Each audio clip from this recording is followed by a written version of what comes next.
Algorithms are becoming more influential with every passing day. That's why leaders must understand their power and then decide how their organizations engage. In this episode, where psychological targeting is at, where it's going, and the opportunity you have to make the world a bit better. This is Coaching for Leaders, episode 718. Produced by Innovate Learning, maximizing human potential. Greetings to you from Orange County, California. This is Coaching for Leaders, and I'm your host, Dave Stachowiak. Leaders aren't born, they're made.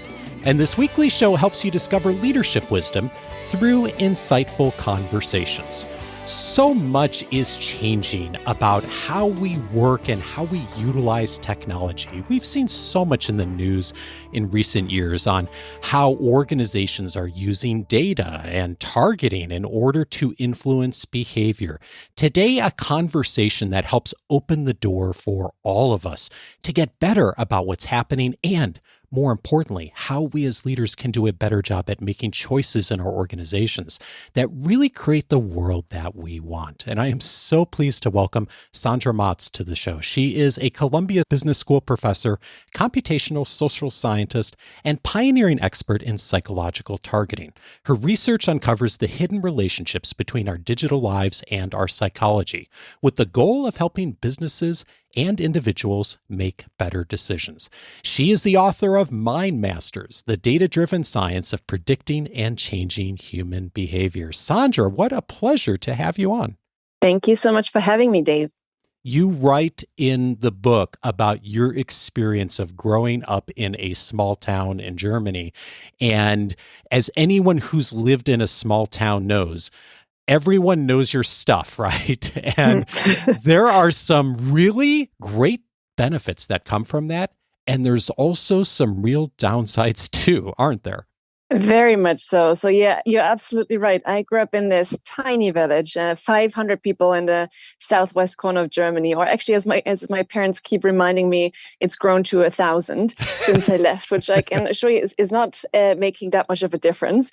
But you're absolutely right. I think the feeling that I got growing up in this village, especially in contrast to me living in New York today, is that there's people who truly know you, right? So it's not just people who live next door. You see them once in a while. You maybe say hi once or twice a day.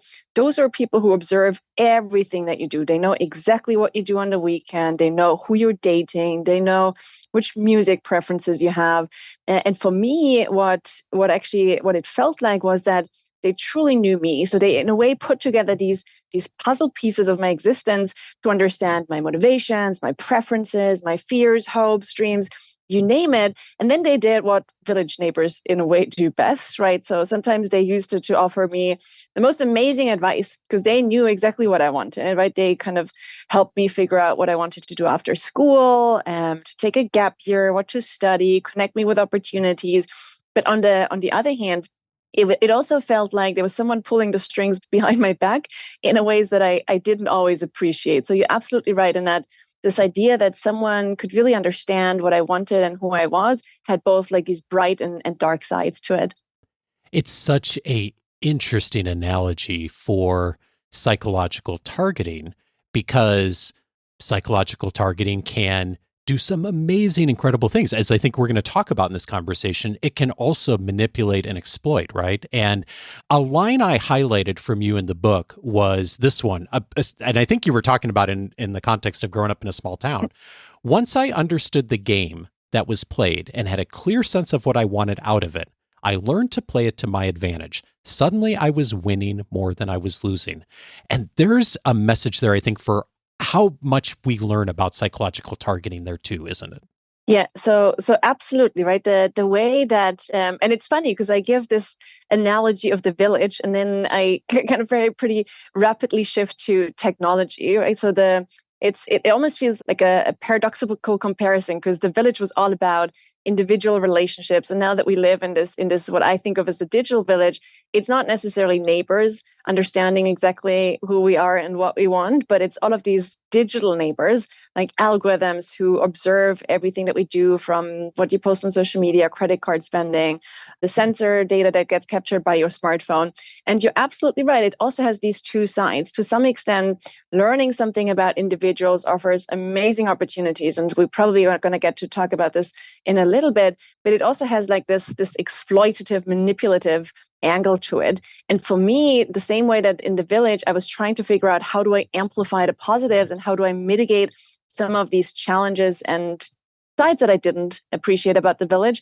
The same way I'm thinking about this in the context of technology. So how do we make technology work for people rather than against them? And I think leadership really plays a critical role here. Yeah, and I think it's such a great opportunity for leaders to be knowledgeable about this. Like this is not going anywhere, right? It's not disappearing. In fact, if anything, it's going to become bigger and more prominent in all of our work, how organizations message us, how governments and individuals reach out to us. And so like understanding how this works, I think is key. And before we even get into some of the like, okay, what would we do as leaders? I'm just curious about some of the examples in the book, because I think they're so powerful in just illustrating how this works in the identities that we craft online, whether we're conscious of it or not. And there's a really interesting example in the book of just, there's so many examples, but one of them is how the differences between what high and low income people talk about online. Could you illustrate that a bit? Because I think it's just fascinating how that shows up. Yeah. So, and for me, the interesting part is that data actually gives us an insight, not into like just an individual psychology, but it also teaches us something about human behavior. So the example of high and low income individuals was actually relating that to what they talk about on social media and the things that they like on social media. And you can imagine some of these connections are actually obvious. So high income people, they talk about the fun vacations that they go on. They talk about the luxury brands that they buy, where that's not necessarily true for low income individuals.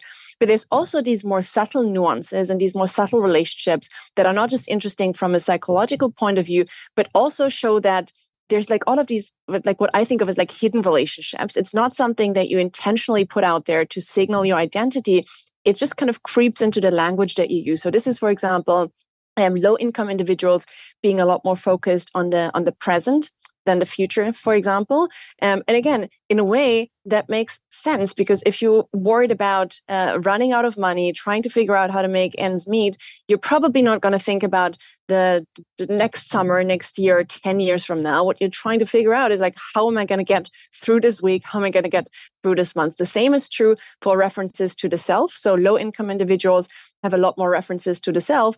And again, it's much harder to worry about the problems of the world if you're struggling financially. So for me, it's kind of both this interesting lens into human behavior, and it also teaches us something about like just how hard life is when you have very little money available.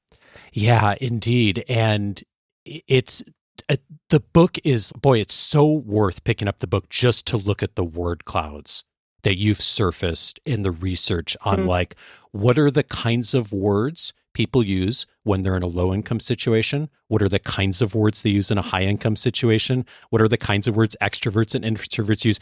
It's really fascinating. And then of course, the algorithms can be tuned to that to be able to target what kind of ads see, what kind of material shows up, what shows up in the feed. It is really, really fascinating. Yeah. And for me, the interesting part in a way is that some of it is obvious, right? So if you look at the word clouds and you look at the word clouds for extroverts and introverts, like extroverts are out there talking about weekends and dating and so on. And then introverts talk about computers and anime and manga, all of the stuff that you do by yourself. And for me, the obvious parts are actually nice because they show that it's not rocket science, right? The way that computers or algorithms translate your online behavior into these more holistic psychological profiles isn't really like this massive black box that AI is oftentimes made out to be. It's in a way counting words and looking at these pretty obvious relationships. But then you also get the ones that are not as obvious and that we as humans might not have even been able to pick up on. So again, like the references to the self for low income, for example, is also true for emotional distress. So if you're emotionally distressed and having a hard time, you just kind of think about yourself a lot more and talk about yourself a lot more, because again, you're worried about like, why am I feeling so bad? Am I ever going to get better? And those are these relationships that show up in the word clouds that are not obvious, but that computers can actually detect just because they have access to so much data of so many people at the same time. And speaking of the data and how much access we have to it now, like so many organizations, one of the really fascinating and also scary things that you talk about is just the prediction that some of the algorithms are doing through photography and the photos of people online, and how it's possible, not only possible, but really accurate in some cases to predict personality and even sexual orientation through photographs.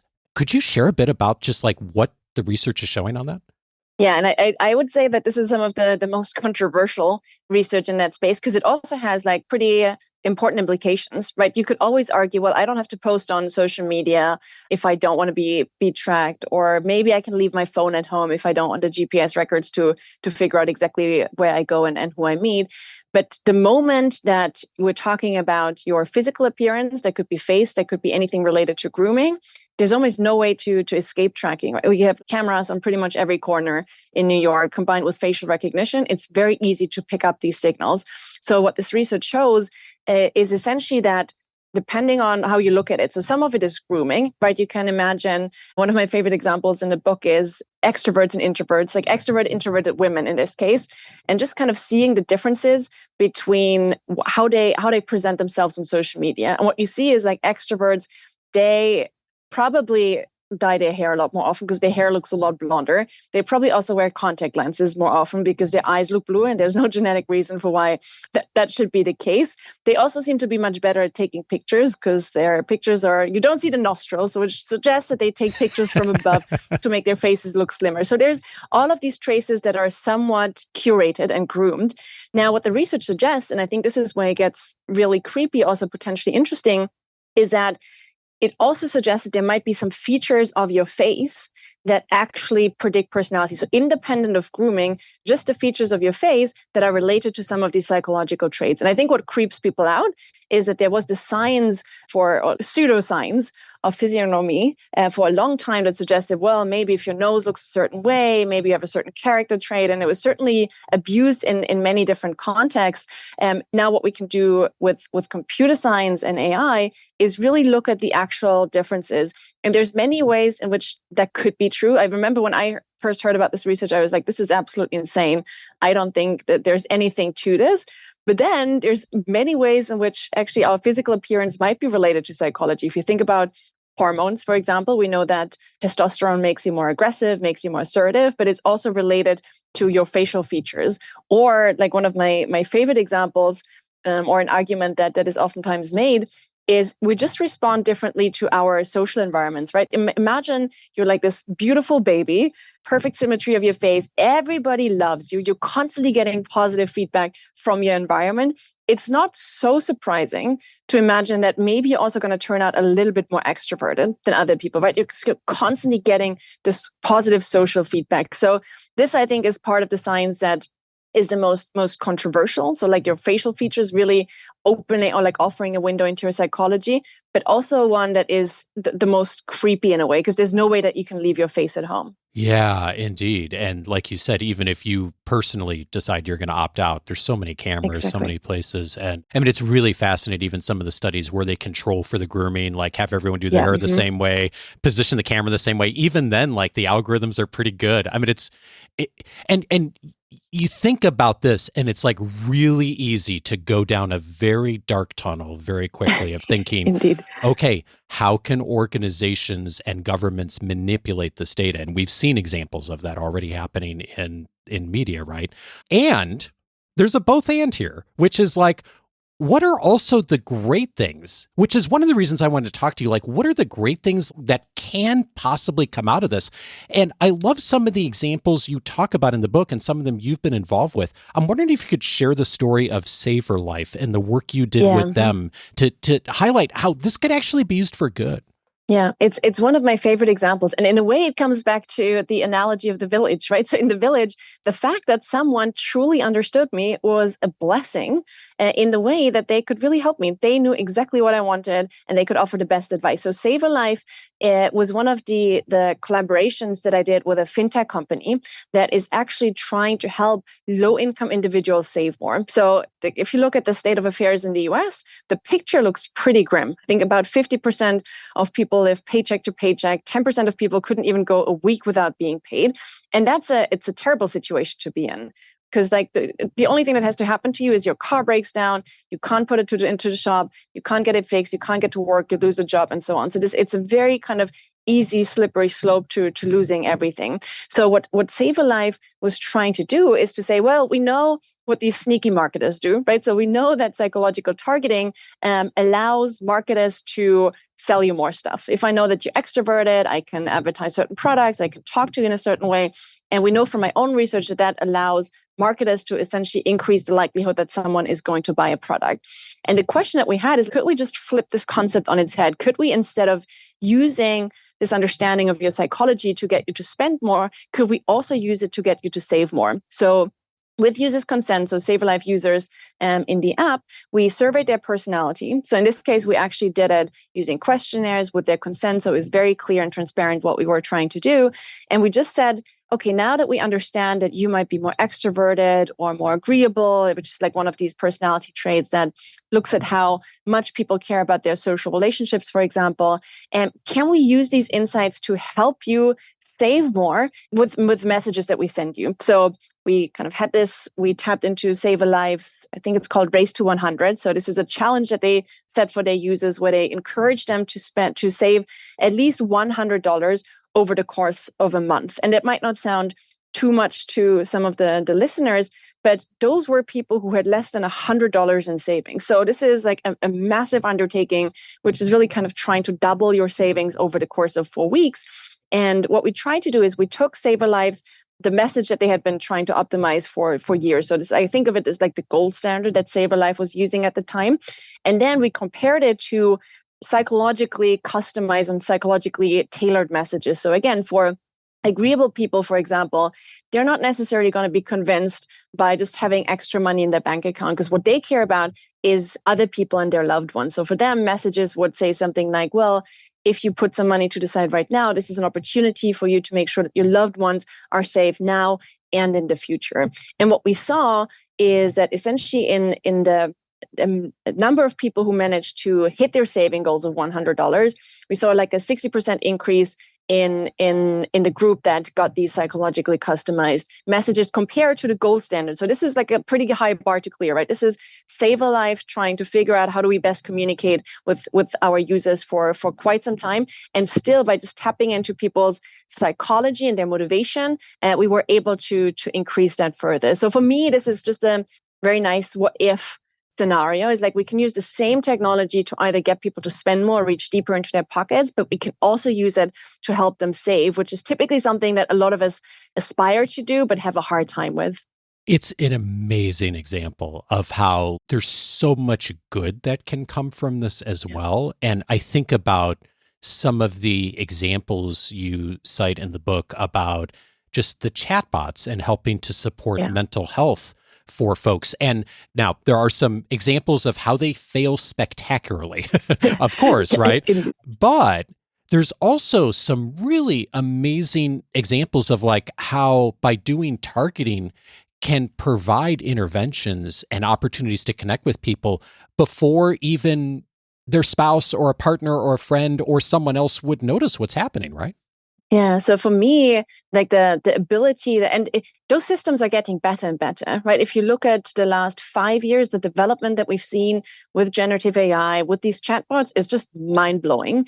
And what these chatbots can do is essentially two things in the context of mental health. One is tracking.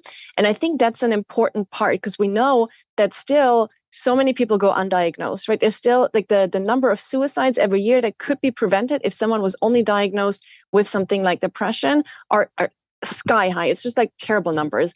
And what happens typically is once you enter a full depressive episode, for example, it's really hard for you to reach out to people because one of the signs of depression is you're essentially very much inward focused. You're having a hard time reaching out to the people who could support you. So what technology can do is essentially passively say, well, we kind of see that there's some deviation from your typical baseline. That could be anything from social media, right? Again, like how do you talk about your inner emotional life, to something like GPS records embedded in your smartphone. And that could be, well, we see that you're not leaving your house as much anymore. There's much less physical activity. Maybe you're not taking as many calls. And it might be nothing, right? Maybe you're just on vacation and that's why there's much less physical activity. But why don't you look into this? So instead of saying we have to wait until someone is like deep in the valley, deep into a depression, we could intervene much earlier and say, okay, again, maybe it's nothing. It's not a diagnostic tool, but there seems to be some deviations. And maybe I'm going to try to point you towards the right resources. But maybe there's also a way in which, especially if you know that you have a history of mental health problems, why don't you nominate someone that you trust and love? That could be siblings, could be spouses, who get alerted once we see that there's this deviation. And again, it's just like flagging it. It's like an early warning system, but they could then reach out and say, hey, everything okay? Is there anything that I could do to support? So that the tracking part, I think, is already critical. And then, as you mentioned, I think the treatment part with just having these chatbot and an alternative for people who otherwise can't access mental health care, which is most people, right? According to the World Health Organization, I think for every 100,000 people looking for treatment, there's 13 professional therapists. So there's this huge gap in supply and demand. And even though those chatbots are maybe not perfect, they're certainly better than not having any care at all. And available at 3 a.m. when someone's in crisis too, that like a traditional therapist wouldn't be. And like you go to great lengths in the book to say like, this is not a replacement for a traditional therapist necessarily, but boy, what the potential to be able to bring alongside the both and here of like to have a resource that's available and to flag and to alert others. I mean, it's really powerful. And this just brings me to maybe the obvious big question, which is, wow, what do we do with this, right? As leaders, because there is, of course, knowing that, and many people listening have organizations that have done some version of this in recent years of doing psychological targeting and collecting data. And there's a lot of incentive for organizations to collect as much data about people as possible, right? Mm-hmm. To be able to get them to do whatever they want, either good or evil, right? And for someone who's listening, who's thinking, okay, maybe my organization's thinking about doing this. Maybe we've done a lot of this collection of data before and we're thinking about how we do this in the future. Where do we start? Like, how do we think about this differently in a way that really supports the good we want to create in the world with this? Yeah, I think there's two main avenues that I see. That the first one is that, and this is like a recommendation that I make whenever I work with companies, is to the extent that you can, I would always involve customers and users. So first of all, like when you use these predictive models, right, translating data into psychological insights and then using them to try and shift behavior in a certain way, you're going to make mistakes. So those models are pretty damn accurate on average, but at the individual level, you're going to make mistakes. And that's not only annoying for your customer and user, but it's also like very costly to you. Because if I think that you're someone who you're not, and I'm now optimizing my entire product offering, servicing, the way that I communicate with you to that false profile, that's just a waste of money and it's annoying for you. And I'm most likely going to lose you. And it's also a question of trust, right? I think we've seen enough examples now where consumers figure out that companies collect all of this data in a way that they don't appreciate. So whenever you can, make it part of the communication and conversation that you have with users. My favorite example is actually a project that we did over 10 years ago now with Hilton. They were trying to figure out, how do you integrate some of these insights into the recommendations for vacations, right? How do you create the best personalized experience for users? And what they did is, instead of saying, I'm just going to passively grab some data, predict your psychology, and then try to get you to spend more, what they created an experience for their users and their customers to say, hey, why don't you try and help us understand who you are? We're going to create a traveler profile by you logging into your social media. And so it's all based on consent, and it's part of the value proposition, right? It's saying, well, by giving us access to your data, we're not only going to show you the predictions that we make, but we're also then directly creating value for you by tapping into these psychological profiles. So this is number one. I think it's just to the extent that you can, I would always involve your customers and users. And number two is that this argument, and I really like the way that you described it, because I think it's a philosophy that a lot of companies have and that was pushed for a long time.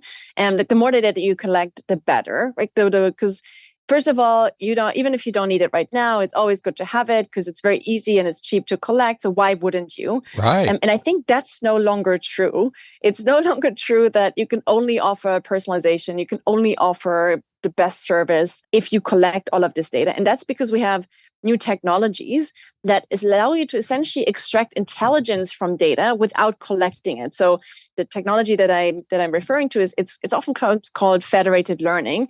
And it's the idea that traditionally, take Netflix, for example. So traditionally what happened is Netflix is trying to create these recommendation algorithms that figure out which movies you might be interested in based on your past viewing history and what everybody else is into. And it used to be the case that you just have to send all of your data to Netflix. They process it on a central server. They create these models, and that's how you benefit. Now, the fact is that we do have these insane supercomputers in our pockets, right? Our phone is so much more powerful than the computers that were in the Challenger, for example, that we used to kind of launch into space. So we have these extremely powerful machines in our pockets. And what Netflix can do is they can, instead of grabbing our data, this data can stay on our phone, and Netflix can just send the intelligence. So Netflix sends the model to my phone locally. It updates, it sees which movies I like. So it improves my recommendations locally on the phone. And then it sends back, instead of sending back the data, it just sends back the intelligence to Netflix and says, okay, now I've learned something about which movies go together, but I've never seen the actual data. And so it's an incredible technology where you can keep the data safe, but you can still generate all of these insights. And the question that I oftentimes get is like, why would companies do that, right? Why would companies kind of not collect the data themselves, but instead go to technologies like federated learning? Right. And I think there is a very good argument to be made. Like, unless you're in the business of selling customer data, then you're going to collect as much data as you want, no matter what. But if that's not the case, you're much better off saying, well, I can provide the best service and with the best personalization, but I'm not responsible for safeguarding all of the user data, right? If you collect all of this user data, and Netflix is a simple example, think about this in the medical space, medical histories, genetic data. The moment that you collect this centrally on your server, that's a huge responsibility to protect it. And we've seen data breaches kind of on the rise across the board. It's extremely expensive for companies to deal with these security risks, and both financially and reputationally. So if you're, again, not in the business of selling data, you're much better off saying, I can provide the same service, maybe even make it part of my value proposition to say, well, we're a company that gives you the same product without the risk of your data being out there, instead of just hoarding it all in one place. And now you're responsible, and now you have this huge risk of data breaches. So I think this is a trend that we already see playing out, and there's some pretty powerful kind of players behind it. Apple and Google, they both develop some of these federated ecosystem, open source, by the way. And I think this is going to be the future for many companies that have the best interest of consumers at heart. And they also want to reduce the risk of some of these data breaches. It's such a critical way to think about this. And I just, in our own organization, we're a tiny organization, Sandra, and we have the principle of, let's keep as little data as we possibly can about people, just for that reason. And that's easy for us because it's my wife and I, and we have a few contractors. Like, it's easy for us to have that policy and to implement it. One of the things you pointed out to me, though, is that a larger organization that maybe a CEO or an executive director, someone's really aligned on good practices with data, is also thinking about the future and systems, because sometimes someone else steps in, the next CEO, the next executive director, the next whoever, and they have a very different opinion about how data should be used, right? And so part of this is thinking through for the future. How do you design systems knowing that people are going to change those seats sometimes? Yeah, exactly. It's one of my favorite examples from industry, and it's coming from Apple. So I have this friend at Apple at some point told me about the evil Steve test that apparently make their teams go through.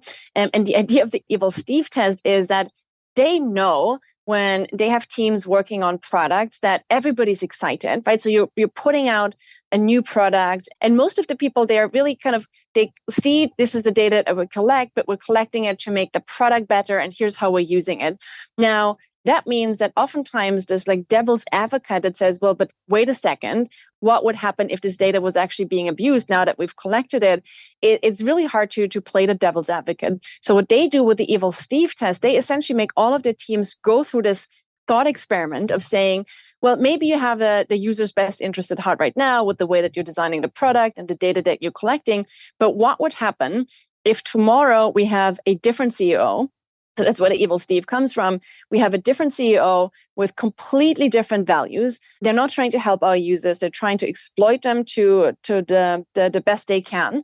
Would you still feel comfortable collecting the data that you're collecting today and setting up the system in the way that you're setting it up right now? And if the answer is no, if the answer is, well, there is a lot of potential for abuse, and I wouldn't want anyone who has like intentions that are opposed to what we're trying to do here, get hold of that data. And then you go back to the drawing board and say, okay, maybe there's a way in which we can do this that doesn't put our users at risk of the data being exploited in the future. And I think it's such a nice thought experiment where you don't necessarily have to have just a single team member that says, but wait, what about all of the risks? Because usually that team member isn't hugely popular. So it's like a systemic intervention that you can do, that you can implement as a leader that says, okay, we're collectively thinking through the risk and we're kind of bringing the future into the now to see if we can do better. Yeah, it's so critical, and just like so much of leadership is like answering the question of change, right? And we are all called to have the responsibility to think of, okay, not just today, but like 5 years from now, 10 years from now, how do we put it in systems with the best possible practices that will do this so well? And fascinating, just fascinating. I hope folks will get the book, Mindmasters, and to just get into the details of thinking about this, understanding how organizations are making decisions, and just on a personal level. Like, I consider myself a pretty savvy person on like privacy and data, and targeting and all that. And I still went in after reading the book and like went into my smartphone and started changing a bunch of settings, just like on a personal level, because how you think about this like really does show up differently. And speaking of showing up differently, I'm curious, in putting this book together and doing all the research you've done over the last couple of years, I mean, so much is changing on this, of course. What, if anything, as you've been doing this, have you changed your mind on in the last year or two? Yeah, it's a great question. And one of the questions that I think is related is, and you mentioned it, right? You going on changing the permissions on maybe some of the applications. I think I've become a lot more pessimistic just observing my own behavior in terms of how much we can do as consumers. So if you look to some of the data protection regulations in Europe and California, they all they try to empower consumers by saying, well, we advocate for transparency and control. So we explain to users and consumers what's happening with their data, and then we give them the control to manage it. And it's a really, really nice idea in principle. And I do think that we need control. But just looking at my own behavior, it's an impossible burden, right? It's not really a right to say, oh, now I get to read all of the terms and conditions of all of the products and services that I'm using, and I have to keep up with all the latest technology to see how I might be exploited by companies. And by the way, it's also a full-time job, because if you really want to do it for everything that you use, you're no longer going to share a meal with your family. All you do is read through the terms and conditions and manage permissions. And I don't do it, right? So I think about this topic almost every day for the last 10, 15 years. And I constantly catch myself saying yes to stuff where I was like, I just don't have the time. I don't have the energy to now manage all of the cookies. I'm just going to mindlessly say yes. And I think to me, it suggests that we just need different solutions, right? That could be anything from privacy by design on a regulation level that makes it a lot easier for people to protect their data, or something like federated learning, where you don't have a trade-off between I want the service and convenience, but I also want to maintain a certain level of privacy and self-determination. So I think that's really something that's changed in my thinking of, I don't think just putting the responsibility on users is gonna do the trick. I really do think that we need regulators to step up and business leaders. Sandra Matz is the author of Mindmasters, the data-driven science of predicting and changing human behavior. Sandra, thank you so much for your work.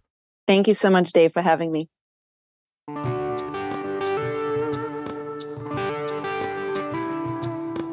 If this conversation was helpful to you, 3 related episodes I'd recommend. One of them is episode 381, Serve Others Through Marketing. Seth Godin was my guest on that episode. He's been on the show a few times over the years. I've been following Seth's work for more than 20 years, and it's where I learned first about the principle of permission marketing, getting people's permission in order to engage with them, have your organization engage with their messaging. You heard echoes of that in this conversation with Sandra, and Seth's message so critical on that as well. Episode 381, a good complement to the conversation today. Also recommended episode 521, The Way to Earn Attention. Raja Rajamanar was my guest on that episode, Chief Marketing Officer at MasterCard. He talked about many principles of data and marketing in that conversation. And one of the points that he made is him and his team at MasterCard think about relationships with consumers as affinity, not loyalty, at least not anymore. He talked about that distinction in that conversation, plus a lot more, and the importance of engaging people